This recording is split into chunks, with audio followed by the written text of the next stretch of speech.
Cricket से जुड़ी तमाम खबरें, वर्ल्ड रिकॉर्ड, आईसीसी रैंकिंग और आने वाली सीरीज के शेड्यूल से बाखबर रहने के लिए सब्सक्राइब करें बी ऑफिशियल चैनल को और दबाएं बेल के बटन को ताकि आप हमारी लेटेस्ट वीडियो सबसे पहले देख सकें। शुक्रिया।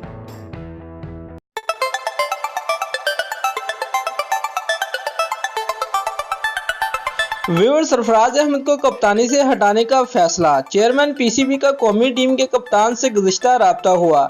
ज़राए के मुताबिक एहसान मानी ने सरफराज अहमद को वर्ल्ड कप के बाद कप्तान बरकरार रखने की यकीन दहानी नहीं करवाई। व्यूअर्स, तफसीलात के मुताबिक निजी टीवी चैनल की रिपोर्ट के मुताबिक कौमी टीम के कप्तान सरफराज अहमद को हटाने का फैसला कर लिया गया है।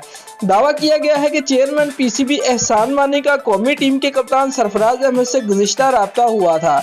ज़राए के मुताबिक एहसान मानी ने सरफराज अहमद को वर्ल्ड कप के बाद कप्तान बरकरार रखने की यकीन दहानी नहीं करवाई। चेयरमैन पीसी एहसान मानी ने कौमी टीम के कप्तान सरफराज अहमद की हौसला अफजाई जरूर की, ताहम उन्हें वर्ल्ड कप के बाद भी कप्तान बरकरार रखने की यकीन दहानी नहीं करवाई गई।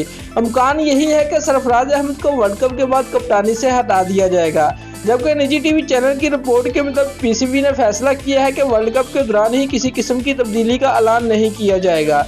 ज़राए के मुताबिक टूर्नामेंट के खत्म होने के बाद कौमी टीम में बड़े पैमाने पर उखाड़ पछाड़ की जाएगी।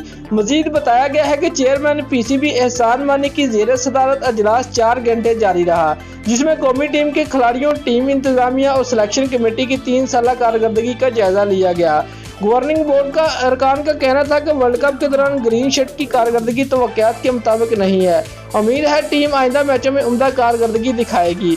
मेगा इवेंट के अगले मैचों के लिए टीम की हौसला अफजाई की जाए। अजलास के दौरान एमडी वसीम खान ने अपने दौरा इंग्लैंड की रिपोर्ट पेश की। रिपोर्ट में बताया गया कि England and Wales cricket board के साथ प्लेयर्स और ऑफिशियल प्रोग्राम शुरू किया जाएगा।